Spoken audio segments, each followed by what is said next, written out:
Olá pessoal, eu sou o psicólogo Lucas Silva e hoje eu vou falar sobre as origens do transtorno de pânico.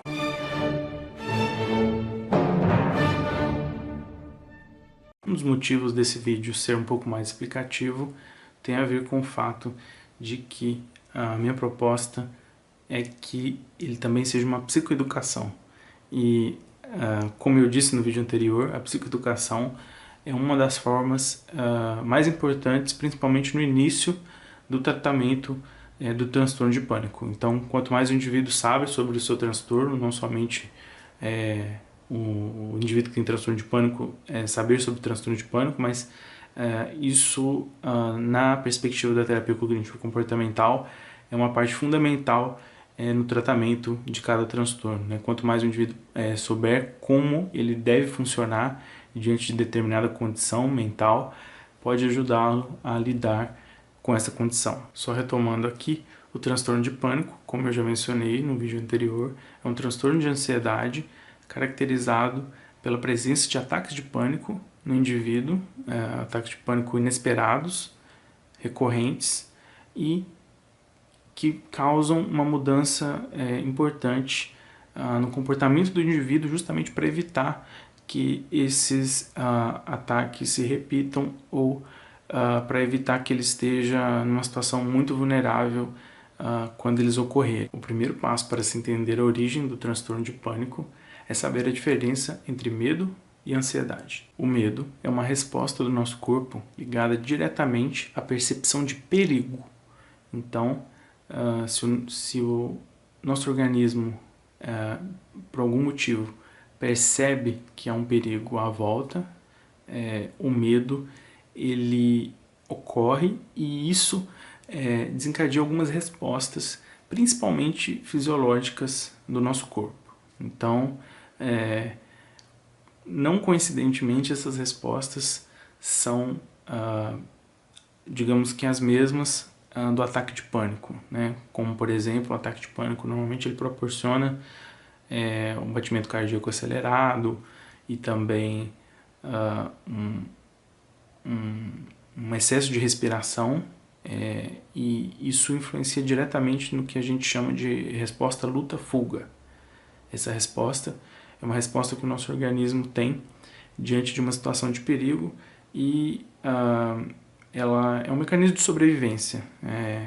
Poderíamos pensar que os nossos ancestrais, diante de algum perigo na floresta, por exemplo, eles teriam que ter uma reação de luta contra um animal perigoso, por exemplo, ou de fuga desse mesmo animal.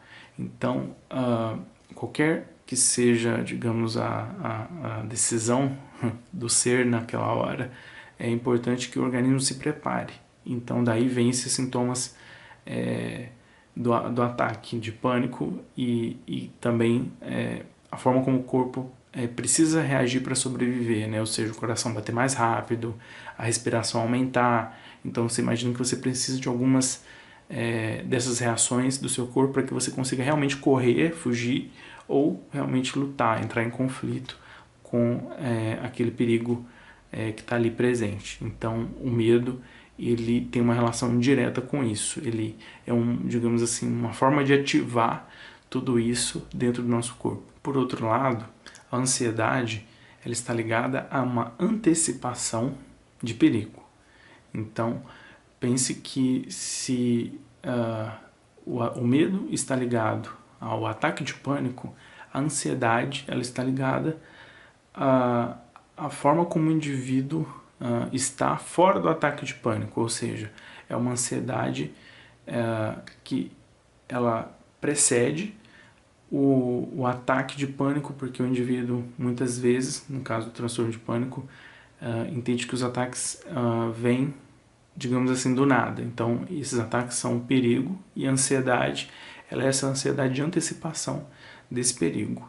Então, no caso, por exemplo, das respostas fisiológicas que a ansiedade nos causa, talvez a mais destacada seja uma tensão muscular, por exemplo, ela tem a ver justamente com esse preparo para esse momento do medo, que seria um ataque de pânico, né? Ou seja, essa tensão muscular, ela vem dessa antecipação do perigo. Então, digamos que o medo está mais ligado ao perigo momentâneo e a ansiedade a um estado que antecipa essa situação de perigo, né? Então, o indivíduo ele está ansioso, no caso do transtorno de pânico, para que aconteça essa suposta situação de perigo. E aí a gente entra num terceiro ponto, que é o da vulnerabilidade. No caso, o indivíduo que tem o transtorno de pânico, provavelmente ele é vulnerável a alguns dos sintomas do ataque de pânico. E por que isso ocorre? Porque normalmente o indivíduo ele tem nesse início de sintoma, por exemplo, uma palpitação do coração mais acelerado. Se o indivíduo tivesse apenas isso não se caracterizaria como um ataque de pânico. Por outro lado, o indivíduo que começa a ter um coração acelerado e automaticamente o seu organismo e ele interpreta que isso é uma situação de perigo, o coração está batendo mais rápido porque existe uma situação de perigo, ele entra em pânico. Então, dessa forma, o organismo, digamos que se induz, o indivíduo meio que se induz a ter todos os outros sintomas, né? Então, na verdade, existe um desencadeante que gera esse ataque. Só que muitas vezes ele é sutil e o indivíduo não percebe, ele não consegue relacionar. Então, muitas vezes os indivíduos entendem que esses ataques vêm do nada, o que só perpetua esse ciclo, né? Ou seja, o indivíduo ele tem diversas vezes esse alarme falso, que é o ataque de pânico.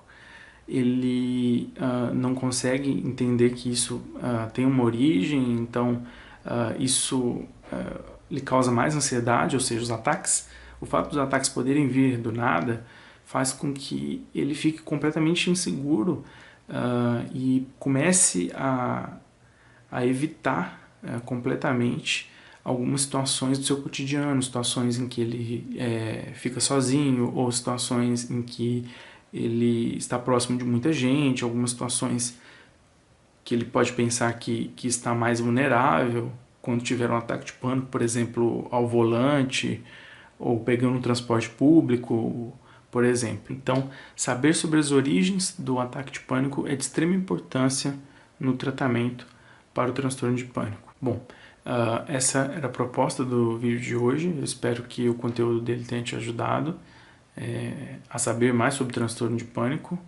E se você tem transtorno de pânico, tenha te ajudado a lidar, mesmo que seja só uma proposta inicial. O tratamento, como eu disse anteriormente, tem no saber sobre o transtorno um de seus aliados mais fortes. Então, acho que esse vídeo pode fazer diferença para quem tem transtorno de pânico e para quem queria saber mais, acho que ele vem com algumas informações interessantes, até pelo fato de ter o conteúdo da ansiedade, do medo, enfim. Mas basicamente é isso. Se você quiser saber mais informações sobre transtorno de pânico, é só acessar o site que eu vou colocar aqui na tela e vejo vocês nos próximos vídeos. Até o próximo.